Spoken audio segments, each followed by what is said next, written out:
Doctor صاحب آپ کو پتہ ہے کہ جب آپ کسی پیشنٹ کو جو کرونک ڈیزیزز کا ہوتا ہے اس کو ٹریٹ کرتے ہیں تو آپ اس کو میڈیسن نہیں دیتی، ایک پیکیج دیتے ہیں. پیکیج میں نان فارماکولوجیکل ٹریٹمنٹ بہت امپورٹنٹ ہے.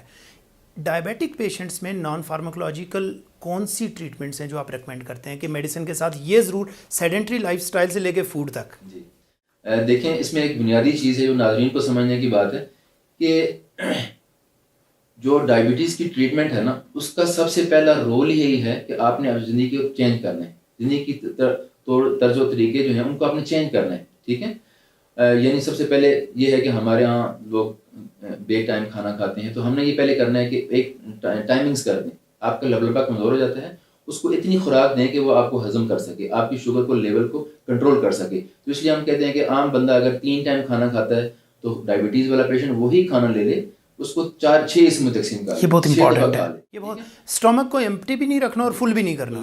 بالکل وقفے سے کھانا، تھوڑا سا کرنا ایکسلنٹ، تاکہ آپ کے جسم پہ لیبل پہ لوڈ زیادہ نہ بنے اور آپ جو ہے نا آپ کی انرجی بھی ضائع نہ ہو، آپ کو انرجی بھی ملتی رہے پراپر. ٹھیک ہے، ایک تو یہ کھانے کا ساتھ ہو گیا. دوسرا یہ ہے کہ آپ کا چلنا پھرنا، آپ کا واک کرنا، فزیکل ایکٹیویٹی کو بڑھانا، یہ انتہائی ضروری ہے.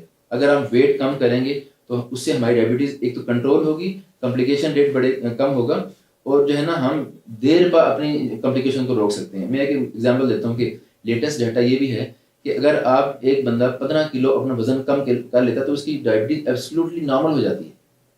اور وہ اس کے ساتھ اگر اس کو دوبارہ گین نہیں کر لیتا تو وہ بغیر فری ڈائبٹیز بھی یہ آپ پری ایگزسٹنگ ڈیزیز والے پیشنٹ کی بات کر رہے ہیں کہ یعنی ڈائبیٹک پیشنٹ ہے، ڈائگنوزڈ ہے، and he starts reducing his weight اور ہر ویٹ، اور اس کے بعد 15 kg کے بعد ریورٹ ہو جائے گا. یہ ان لوگوں کا ہے جو کہ انیشل ڈائگنوسس ہیں، جن میں کمپلیکیشن ریٹ نہیں ہوئی ابھی، ان کے لیے. ٹھیک ہے، ایکسلنٹ. تو اس کا مطلب یہ ہے کہ ویٹ ریڈکشن، واک اور آپ کی فوڈ میٹر کرتی ہے. فوڈ میں ڈاکٹر صاحب میں آپ کو بتاؤں، میں نے ڈرمٹالوجسٹ کے ساتھ پروگرام کیا، میں نے سائیکیٹرسٹ کے ساتھ کیا. میں اس لیے آپ کو ورسٹیلٹی بتا رہا ہوں، گائنی، گیسٹرو، ہر بندے نے کہا یہ جو جنک فوڈ ہے یہ زہر ہے ہمارے لیے، اور ہر محلے میں بکتا بھی وہی ہے. جو کہہ رہا ہوتا ہے زہر ہے اس کے بچے بھی وہی کھا رہے ہوتے ہیں. ڈاکٹر صاحب آپ کیا کہتے ہیں، ڈائبٹیز کا جنک فوڈ کے ساتھ کیا ریلیشن ہے؟ دیکھیں، جس طرح آپ نے بتایا کہ جہاں پہ جنک فوڈ ہے یہ واقعی میں زہر ہے، اور ہر چیز اس کے اندر دیکھیں جو ریفائنڈ چیزیں بنی ہوتی ہیں، ان ساری چیزوں کے اندر آپ کے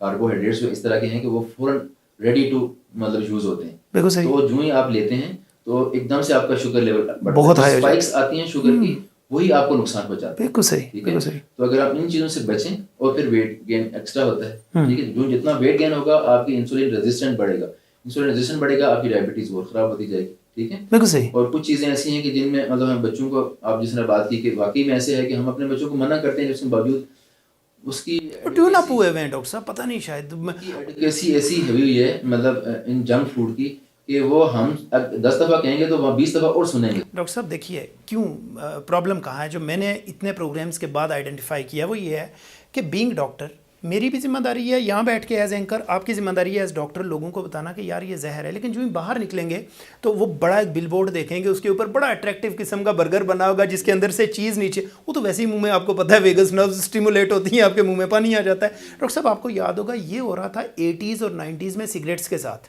آپ کو یاد ہے کہ بڑے بل بورڈز بنے ہوتے تھے، ان میں سگریٹ اسموکرز کی جو ہے نا ان کو دکھایا جاتا تھا سپر ہیروز ہیں. رزلٹ کیا ہوا، آپ کی پوری ایک جنریشن اسموکنگ کی طرف چلی گئی. وہ کمپلیکیشنز انہیریٹ ہوئی ہیں آگے بچوں میں بھی، اور جس بیچارے کا قصور نہیں تھا وہ بھی بیماری پیدا ہوا ہے. Same is happening with diabetes. Doctor صاحب جس ویسینٹی میں آپ بیٹھے ہوئے ہیں یا ہر طرح کے لوگ آتے ہیں آپ کے پاس، مجھے بتائیں آپ کے لیے ڈائبٹیز کنٹرول لوگوں کا کرتے ہوئے کیا چیلنجز ہیں جو آپ فیس کرتے ہیں؟ دیکھیں، یہ بھی بڑا چیلنجنگ سوال ہے کہ ہمارے پاس جس ہم ویسینٹی بیٹھے ہیں یہاں پہ ایک بڑا ایشو ہے اکانومی کا. تو چونکہ اس طرح آپ بتایا کہ ڈائبٹیز کا ٹریٹمنٹ ایک پورا پیکیج ہے. ٹھیک ہے، اس کے اندر ایک شوگر کنٹرول کرنا نہیں ہے بلکہ آپ نے اس کو بلڈ پریشر بھی کنٹرول رکھنا ہے، آپ نے اس کا کولیسٹرول بھی کنٹرول، اور ساتھ میں ٹیسٹنگ بھی کرنی ہے ریگولرلی. جی جی، وہ بھی کاسٹ کرتی ہے. تو بعد میں آپ نے ٹیسٹ ویسٹ بھی سارے کریں، ساری چیزیں. تو یہ چیزیں عام پیشنٹ افورڈ نہیں کر پاتے. اوکے، ٹھیک ہے. تو ہمیں پھر کئی دفعہ یہی ہوتا ہے کہ ان کو جو بیسک چیزیں ہیں جو بہت ضروری ہیں ہمیں ان پہ تو کرنا پڑتا ہے. ٹھیک ہے، کچھ لوگوں کو ہم مطلب جتنی میڈیسن ایسی ہوں گی جو ان کو اس میں ہیلپ کریں گی، اور ڈائٹ اور ان چیزوں پہ ہم زیادہ فوکس کرتے ہیں. اور کئی دفعہ ہم سوچتے ہیں کہ یار کوئی ایسا ادارہ بھی ہو جو ان لوگوں کو ہیلپ آؤٹ کرے. ہم سے جو ہوتا ہے چلے ہم کوشش کرتے ہیں، لیکن یہ ہے کہ اگر ایک ہر جگہ پہ ایک اس طرح ہو کرونک ڈیزیز کے لیے لوگ جو ہوتے ہیں ان کے لیے کوئی ایسا فنڈ ہو جو کہ ان لوگوں کو صرف ہیلپ کرے, تو ہم بہت سے لوگوں کی جانیں بچا سکتے ہیں, ان کی کمپلیکیشن ریٹ کم کر سکتے ہیں.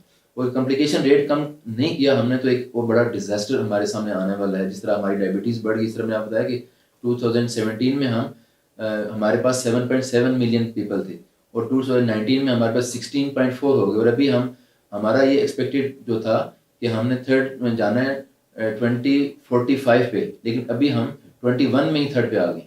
مائی گڈنس. اچھا ایک اس میں جسٹ کوشچن یہ ہے, کیا ہمارا ریٹ بڑا ہوا ہے یا باقیوں نے ڈراپ کیا اپنی پروگنوسس بہتر کیا, یا ریٹ بلکہ پروگنوسس نہیں ریٹ کم کیا انہوں نے؟ دیکھیں دنیا میں جتنی آبادی بڑھتی جا رہی ہے تو ڈیفینیٹلی اس کے ساتھ یہ چیزیں ساری ہو رہی ہیں. تو ممکن ہے کہ یہ بھی پاسبلٹی ہے کہ یہ جو ہمارے ویسٹرن کنٹریز ہیں انہوں نے کنٹرول بہتر کیا ہو, کیونکہ ان کے لوگ سنتے زیادہ ہیں. پھر آپ نے ایک فائنینشیل ایک کویسچن کیا, آپ نے بات کی, ایک ہائی لائٹ کیا فائنینشیل ہمارا جو کنسٹرینٹ ہے وہ صرف اس جگہ نہیں ہے, وہ ہر جگہ پہ ہے. آپ کو پتہ ہے کہ ہمارے زیادہ تر لوگ اس وقت بلو پاورٹی لائن ہیں, تو ڈیفینیٹلی ان کے لیے ہینڈ ٹو ماؤتھ گزارا کرتے ہیں, تو کیسے ڈائبٹیز مینیج کریں گے؟ یہ پاسبل ہے کہ ان لوگوں نے شاید مینیج کر لیا ہو بہتر طریقے سے. ڈیفینیٹلی یہ ایک فیکٹر بھی ہے, لیکن ہمارے یہاں چونکہ فوکس نہیں ہے چیزیں. بالکل صحیح. میں یہ کہتا ہوں کہ ہمارے ہاں اگر ہم اوپر لیول کی بات کریں تو ہمارے پاس تو فی الحال پہلے تو کوئی ڈائبٹیز کی رجسٹری ہی نہیں تھی. ابھی پروفیسر عبدالباسط صاحب جو بائٹ کے ہیڈ ہیں انہوں نے منسٹری آف ہیلتھ سے مل کے ڈائبٹیز کی رجسٹری قائم کی ہے, جس سے ہمیں یہ پتہ چلے گا کتنا ڈیٹا ہمارا ایگزیکٹلی ہے. ٹھیک ہے, اور اگر ہمیں ایگزیکٹ ڈیٹا پتہ چلے گا تو ہم اس کی ٹریٹمنٹ کے لیے بھی ہو سکتا ہے گورنمنٹ جو ہے نا کچھ اس پہ توجہ دے, کتنے لوگ ہیں جن کو ہم مطلب چیک کریں. دوسرا یہ کہ سینسز جب ہوتی ہیں تو گورنمنٹ کو یہ چاہیے کہ جتنے لوگ ہیں ان کی ہیلتھ کا جو پورٹ فولیو اس کو بھی کنسیڈر کرے, تاکہ آپ کو پتہ چلے کہ آپ کے ملک میں کتنے ایسے لوگ ہیں جو کرونک ڈیزیز میں ہیں اور ان کو آپ پک کر کے ان کو سپورٹ کریں. تو یہ چیزیں ہمیں ہیلپ کر سکتی ہیں. اور اگر ہم مزید اس سے بچانا چاہتے ہیں کہ ہماری ڈائبٹیز کے لوگ مزید نہ ہوں, تو ہمیں بہت سارے فیکٹر پہ کام کرنا پڑے گا. اس میں سوشل میڈیا کا کردار بہت زیادہ ہوگا. اور جس طرح دیکھیں نا ابھی کرونا کی بات کریں ہم, تو ٹی وی پہ, ریڈیو پہ اور ایون کے موبائل ٹونز کے اوپر کنٹینیوسلی ایک میسج چلتے رہے, اس سے لوگوں نے بڑا افیکٹ کیا. Hammering matters. تو اگر یہی چیز ہم ایک ڈائبٹیز کے لیے بے شک ایک مہینہ بھی کر لیں, یا مہینے کے ایک ہفتے میں, ہر مہینے میں ایک ہفتے میں کر لیں, تو انشاءاللہ ہم ایک بہتر گول اچیو کر سکتے ہیں اس کو پریونشن کے لیے, کہ ڈائبٹیز ہماری مزید بڑھے نہ, اور جہاں پہ کمپلیکیشن جا رہی ہیں ان کو کمپلیکیشن کو بھی روکیں, تاکہ لوگ بہتر جو ہے نا کوالٹی آف لائف بہتر.